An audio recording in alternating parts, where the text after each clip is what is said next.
Le président américain a tenu sa promesse de campagne. Il a reconnu samedi dernier le génocide arménien. On en parle ce matin avec vous, Olivier Issambert. Bonjour. Bonjour Ilana, bonjour à tous. Joe Biden devient ainsi le premier chef de la Maison-Blanche à qualifier la mort de plus d'1,5 million d'Arméniens massacrés par l'Empire ottoman en 1915. Une déclaration à l'occasion de la journée de commémoration du génocide. Et pour en parler, nous accueillons Seta Papazian, présidente du collectif VAN, Vigilance arménienne contre le négationnisme. Bonjour à vous, c'est Papazian. Bonjour à vous. Merci d'être avec nous ce matin, d'être passé par les studios de Radio J. La première puissance mondiale, c'est Papazian, qui qualifie de génocide le massacre de plus d'1,5 million d'Arméniens. Ça vous fait quoi ce matin ? Écoutez, c'est un jour historique, c'est certain. C'est un verrou qui saute.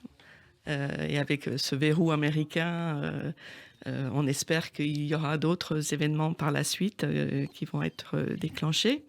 C'est quoi ces autres événements par la suite dont vous nous parlez ce matin ? Les autres verrous qui peuvent se débloquer, peut-être la reconnaissance par la Grande-Bretagne.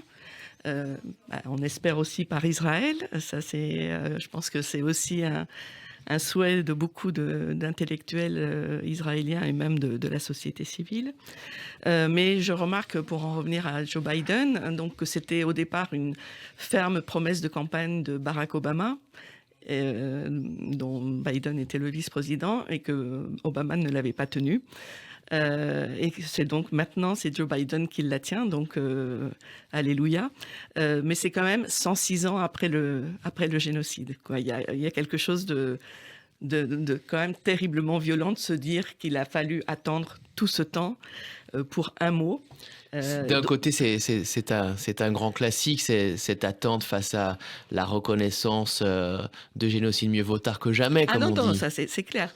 Mais c'est d'autant plus incompréhensible que l'un des premiers témoins, l'un des premiers personnages qui a alerté sur ce qui se passait en 1915, c'était l'ambassadeur des États-Unis à Constantinople, Henry Morgenthau, qui a écrit tout ça dans ses mémoires. Et c'était vraiment un des témoins privilégiés qui a essayé de peser en influence sur la politique que lui annonçait froidement Talat Pacha, donc le ministre de l'Intérieur jeune turc. Pour en revenir à la déclaration elle-même, c'est une déclaration à minima. D'abord, à part bien sûr qu'elle a été diffusée via les dépêches, les agences de presse, etc. Mais elle est uniquement sur le site de la Maison-Blanche. Biden ne l'a pas tweetée à aucun moment. C'est-à-dire que vous défilez ces deux comptes Twitter, Biden et POTUS, il n'y a rien dessus. Et ce n'est que le soir, vers 21h26, que la déclaration a été postée sur l'un de ses profils Facebook. Donc, ni le profil Facebook de la Maison-Blanche, ni le profil Joe Biden, uniquement sur le profil POTUS. Il y a eu quand même une manière de ne pas vouloir trop en faire sur la question, sans compter que les termes aussi, personnellement, nous interrogent, puisqu'il n'y a aucune... la Turquie n'est jamais nommée dans ce communiqué. Les jeunes Turcs ne sont jamais nommés. C'est quand même l'idéologie nationale socialiste, je vais dire, des jeunes Turcs qui a mené à cette extermination de masse.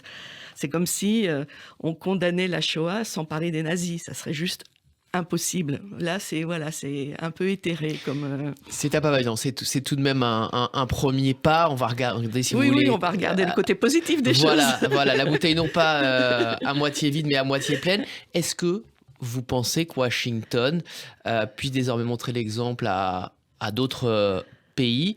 Vous avez parlé tout à l'heure de l'État hébreu et pour cause, c'est un pays qui nous intéresse.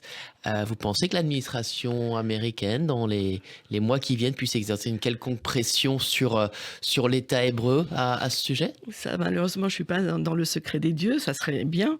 Je pense qu'il y a un mouvement qui est en marche. Maintenant, est-ce que c'est l'administration américaine qui va le porter ?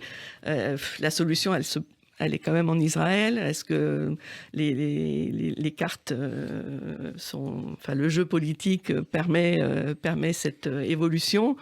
Il y a quand même un côté avec Netanyahou et puis son alliance avec la frange à droite de l'échiquier politique qui pose problème, quoi. Donc je ne sais pas si c'est pour tout de suite, mais bien sûr c'est quelque chose qu'on espère de toute notre force, parce que c'est quelque chose qui vous peine. Les destinées sont tellement semblables, malgré toutes les différences, que pour nous, c'est quelque chose d'incompréhensible, bien sûr. Et surtout avec ce qui s'est passé à l'automne 2020 avec, au Karabakh, avec cette aide apportée à l'Azerbaïdjan. Donc, Quand vous dites que c'est quelque chose d'incompréhensible, c'est à Papazian, à nos micros ce matin. Est-ce que pour les nouveaux, vous êtes aussi la porte-parole de la nouvelle génération arménienne? Est-ce que la compréhension est aussi importante? Alors, moi, je veux pas me poser en porte-parole de qui que ce soit. Je suis la porte-parole du collectif Van, c'est déjà beaucoup. Après, chacun a ses façons d'analyser les choses, mais c'est clair que oui, les gens ne comprennent pas ça. De manière générale, c'est quand même quelque chose qui revient très souvent dans les conversations sur les réseaux sociaux. Parce que si un peuple aussi proche qu'un autre peuple qui a vécu un génocide en vient... Ben d'ailleurs, c'est aussi ce que dit Serge Klarsfeld, etc. Les gens qui s'opposent enfin, qui réfléchissent à cette question disent que c'est pas une position tenable moralement. Alors je sais bien qu'on ne fait pas la politique avec des bons sentiments, mais... Voilà, il faut quand même avoir une certaine rigueur malgré tout à ce niveau-là. Et un peuple qui a subi un génocide est à même de comprendre ce que ressent un autre peuple qui est confronté à un négationnisme d'État, qui est confronté à la volonté permanente et actuelle de continuer le génocide, ce qui s'est passé à l'automne 2020 et qui continue aussi par le fait que les prisonniers arméniens ne sont pas libérés par l'Azerbaïdjan. Tout ça, c'est la suite de cette politique génocidaire, cette volonté d'éradiquer le peuple arménien de ses terres. Hein. Donc voilà, il faut un minimum de solidarité et de cohérence entre peuples qui ont subi la même destinée. Merci, c'est à Papazian d'être passé ce matin par les studios de Radio J.